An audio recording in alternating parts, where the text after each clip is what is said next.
Chapter: Nightly Rounds. The castle at night was a living thing, though few acknowledged it. Corridors breathed in draughts, staircases whispered beneath weightless steps, and shadows clung to corners with deliberate patience. I moved among them as I always did, my cloak brushing the stone, footsteps silent but deliberate. The dungeons were first. Always the dungeons. The low arches, the sharp scent of herbs, the faint tang of chemicals left from experiments. The air was thick and my mind keen. Every jar, every shelf, every label committed to memory. Yet tonight something stirred differently. A disturbance almost imperceptible, a disruption I could feel in the stones themselves. I reached the first storeroom and paused. Something was amiss. A small rustle, a faint smell of decay. My eyes swept to the floor.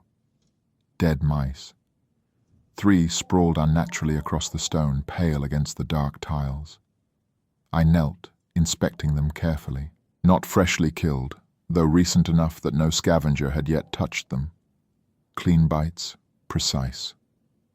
I exhaled slowly. My suspicion immediately settled on Mrs. Norris. She patrolled the corridors, hunting vermin as was her habit. Likely she had found these intruders and dispatched them in her usual meticulous manner. I rose, smoothing the folds of my cloak, noting their placement. Unusual, but not alarming. I catalogued the occurrence in my mind: stone, shadow, floor, location of bodies, and moved along, dismissing the minor anomaly. The stairwells were next.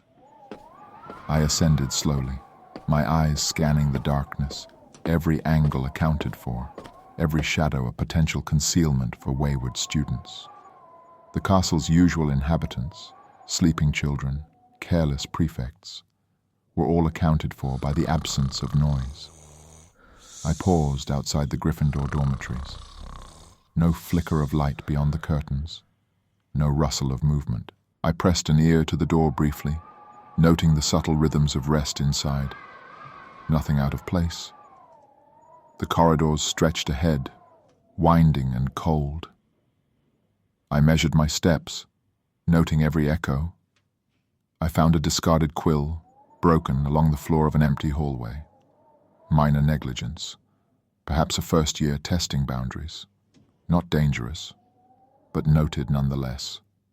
The kitchens were silent, save for the faint drip of water in the far corner and the low hum of the fires cooling in their hearths.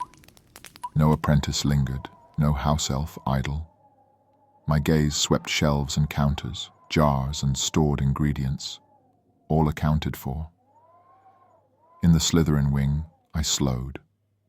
The torchlight flickered against the walls, and I noted every shadow, every object out of place. Nothing. And yet, the feeling persisted, a quiet itch at the edge of awareness, like a pulse beneath stone. I walked methodically, room by room, stair by stair. Every step deliberate, every shadow catalogued, every anomaly, however slight, was filed in the quiet ledger of my mind. By the time I returned to the dungeons, my rounds nearly complete, I paused again in the storeroom doorway. Empty shelves, perfectly aligned jars, no movement. Yet the memory of the dead mice lingered, precise, controlled. Unnatural perhaps, but not yet alarming enough to warrant intervention. I exhaled and continued, footsteps silent, mind active. No student out of bed, no mischief, no disruption beyond the minor and easily rationalized. Still, even as I moved through the quiet stone corridors, I catalogued every detail, every deviation, every hint of disorder. Night after night, that was my duty. The castle, the apprentices, the shadows, all required oversight. And yet, even with the castle perfectly silent, even with every anomaly catalogued and rationalized, a faint, inexplicable tension hummed beneath my skin, a whisper of curiosity I could not name. Chapter: Shadows and Whispers. The corridors were colder tonight, the air heavier.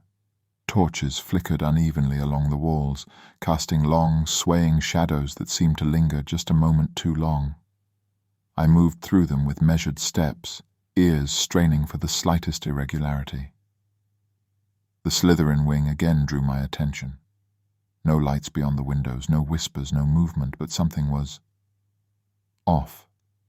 A door ajar that should have been closed. I noted its alignment, the slight gap between frame and wood. Perhaps a student had neglected to shut it fully, likely a prefect's oversight. Still, it remained in my mind. I passed the kitchens once more. No house elves stirring, no flames active, but the faint metallic tang of blood hung in the air. My nose flared subtly. Dead vermin, perhaps, though no evidence lay in sight. I catalogued it, filing it away in the ledger of my mind alongside the 3 mice from earlier. The dungeons yielded nothing unusual this time, yet the shadows themselves seemed alive, not threatening but deliberate, almost watchful. I paused at a corner where 2 corridors met, listening. The silence pressed against me, heavy and expectant. No sound, yet an instinct prickled at my senses, a quiet warning that something had shifted. I descended to the lower storerooms, checking for misplaced ingredients or evidence of tampering. All was as I had left it. Shelves aligned, vials accounted for, parchment notes precise. And yet, somewhere between the shadows, I sensed the faintest disruption, a presence that was not the castle, not the apprentices, not even Mrs. Norris. Something different. I exhaled slowly, pressing my hands to the cold stone wall. The instinct demanded attention, but reason overruled it. Likely an error in perception. Fatigue. Overactive imagination. The castle whispered strange things at night. I continued, inspecting every stairwell and landing with the meticulous care that had defined my rounds for decades. No students out of bed, no objects displaced, no signs of tampering with potions or ingredients. Minor anomalies, doors slightly ajar, displaced cobwebs, catalogued and dismissed. And yet, I could not shake the feeling. A tension coiled beneath the stone floors, a subtle irregularity that made the shadows seem heavier, the air thicker, the castle itself watchful. By the time I returned to my chambers, the rounds complete, the familiar scent of herbs and parchment greeted me like an old friend. I recorded the night's observations meticulously. Mice accounted for. Doors noted. Metallic tang unexplained but present. Shadows catalogued. I poured myself a cup of tea, black and bitter, and allowed the warmth to settle in my hands. My mind circled the anomalies of the night, piecing together every detail with clinical precision. Every shadow, every scent, every minor disruption filed away. Nothing explained, nothing revealed. And that, I reminded myself, was how it must remain. Observation first, understanding second. Assumptions were dangerous, and in my experience they were often deadly. Still, even as I sipped my tea, I felt the edge of curiosity sharpen, a quiet itch beneath my disciplined exterior. Something, or someone, moved in the castle tonight, unseen, silent, precise, and I would discover it. Morning observations. The morning light filtered weakly through the high windows of the great hall, dust motes drifting in the shafts of sun like slow golden snow. Breakfast was a ritual, a study in habits and subtle tells. I arrived early as always, my cloak heavy across my shoulders, eyes scanning the room even as I took my seat. And there she was. She moved with the same precision I had come to expect, though today her choices were peculiar. Her plate, almost bare by comparison to the others, held only a small portion of meat, uncooked or very lightly cooked, resting atop a leaf of dark greens. She picked at it sparingly, cutting tiny, exact pieces, lifting them to her lips with deliberate restraint. No bread, no fruit. A few sips of water, almost ritualistic in their timing. I watched her as I ate, noting every careful movement. Her posture was impeccable, shoulders straight, back rigid without tension. She did not engage in idle chatter. She did not glance around seeking approval. She ate as though the act itself were a test of discipline, or perhaps necessity. Why choose the least cooked portion? I catalogued it silently. Perhaps taste, perhaps caution, perhaps something else I could not yet name. It was consistent with her perfection, deliberate, controlled, measured. I made mental notes: small portion, restrained intake, minimal interaction, focus on select items, avoidance of indulgence. Each detail was filed carefully, alongside the previous day's observations in my ledger of her habits. When she finished, she left no trace, no crumbs, no residue, no careless spills. She gathered her things with that same careful grace, leaving the table and moving toward the classroom with a silent efficiency that drew the eye, though I did not allow it to linger. The walk to class was deliberate, measured. She passed other students with nary a glance, eyes forward, composure intact. I followed at a distance, noting her stride and rhythm, cataloguing every detail as though the entire journey were part of an experiment. In the classroom, she arranged her materials neatly at her station. The cauldrons and vials before her aligned perfectly, space between each object measured with precision. She did not fidget. She did not hesitate. I stepped forward, voice low, clipped. We begin with yesterday's infusion. Her gaze lifted, acknowledging without surprise or fear. She prepared her station with exacting care, retrieving ingredients in the precise order I would have demanded had I instructed her personally. Her hands moved deftly, assuredly, but not hurriedly. Perfect balance between speed and control. As I observed her, I catalogued again. Restrained, disciplined, unnervingly precise. Choices deliberate, minimal consumption of food, methodical movements. Every detail registered, every deviation noted, though none warranted correction. She did not glance at me unnecessarily. She did not seek attention. And yet, she compelled observation. I did not like it. I did not admit it. I only recorded. Proceed, I said finally, stepping back, my eyes sharp.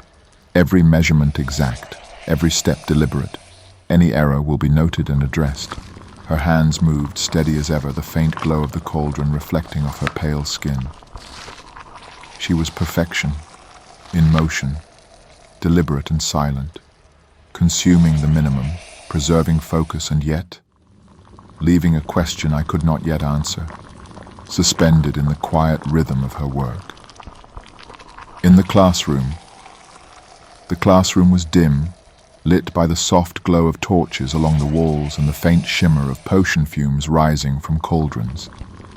The students buzzed with nervous energy, moving hurriedly to arrange their materials, murmuring instructions and questions to one another. I stepped to the front, quill in hand, scanning the room with deliberate precision. Every apprentice in sight, every station accounted for.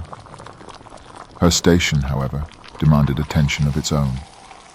She had laid out her ingredients neatly, each vial and root perfectly aligned with her cauldron. Not a single piece of equipment was out of place.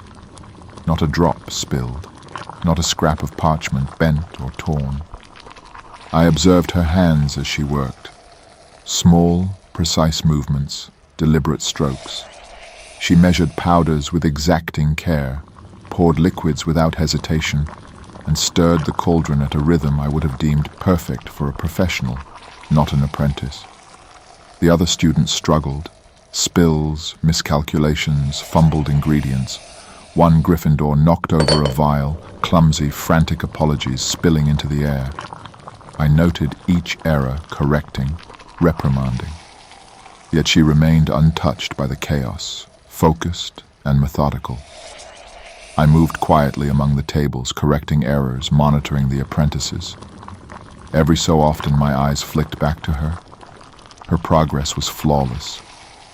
Even when she encountered a tricky reaction, an unpredictable froth or sudden discoloration, she adjusted without panic. No wasted motions, no hesitation, no error. She did not glance at me unnecessarily. She did not seek validation.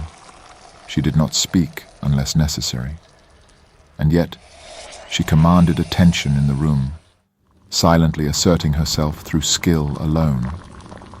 I noted the way she stirred, the exact number of rotations, the speed, the angle of the rod. She measured and mixed as though she had rehearsed this countless times. And yet she was not arrogant. There was no showmanship, no pretense, only control, efficiency, and precision. When she paused to add a rare root, she did so with the utmost care, handling the ingredient as though it were fragile beyond measure.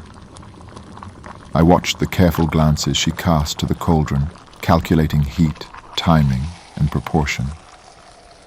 She did not waste a single drop. I circled behind her station, close enough to observe but careful not to disturb. I noted her posture, the way her shoulders remained relaxed yet poised, her hands steady even after hours of labor. Her breathing was calm, regulated.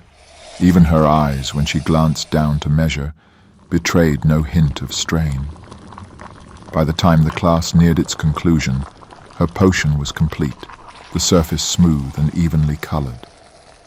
I inclined my head slightly, acknowledging the work silently. No words were necessary, flawless. The other apprentices, exhausted and messy, looked to me for approval, for acknowledgement.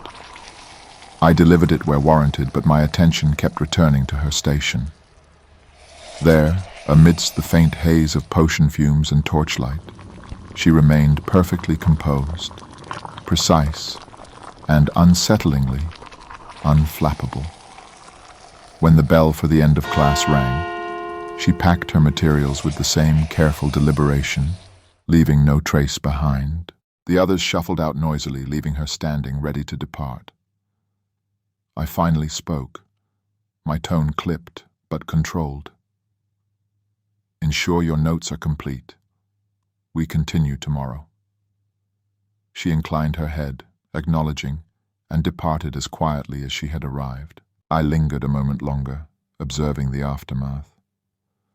The classroom was slightly cleaner than when we had begun. Even the most careless students had improved after their interactions with her presence. I catalogued it mentally, filing away the details. She had eaten little again at breakfast. She worked flawlessly at class.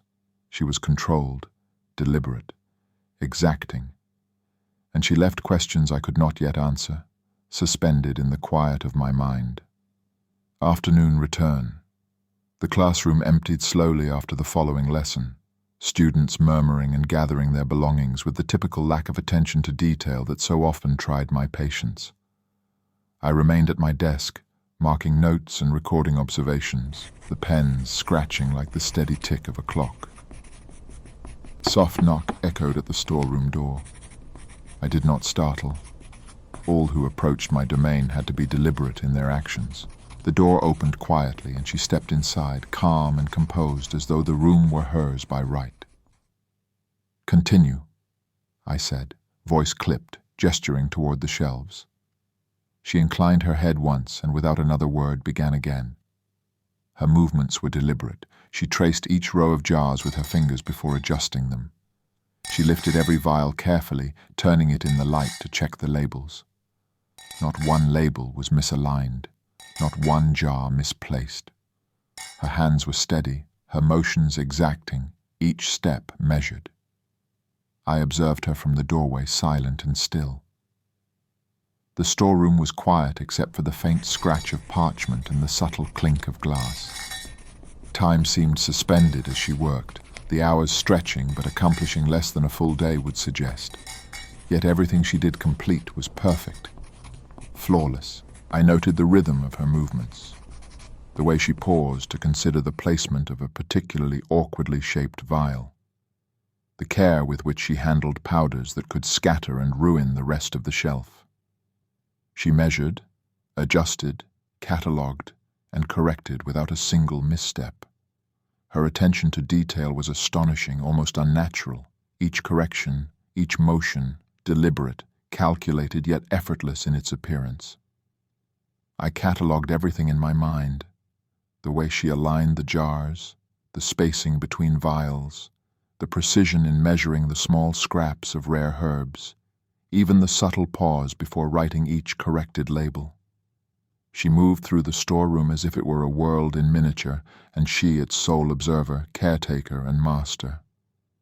Not a single motion wasted, not a single error tolerated, even in the smallest, almost invisible details. Hours passed. The torches cast long shadows, flickering across the shelves and walls. I did not speak. I did not interfere. I simply observed, noting her discipline, her focus, her efficiency. Even though she did not complete the entire inventory in one day, what she did accomplish was near perfection. At last she paused, leaning slightly against the edge of a shelf. Her hands were still steady, her breathing calm, almost controlled to an unnatural degree. She looked toward me briefly, acknowledging my presence without seeking approval.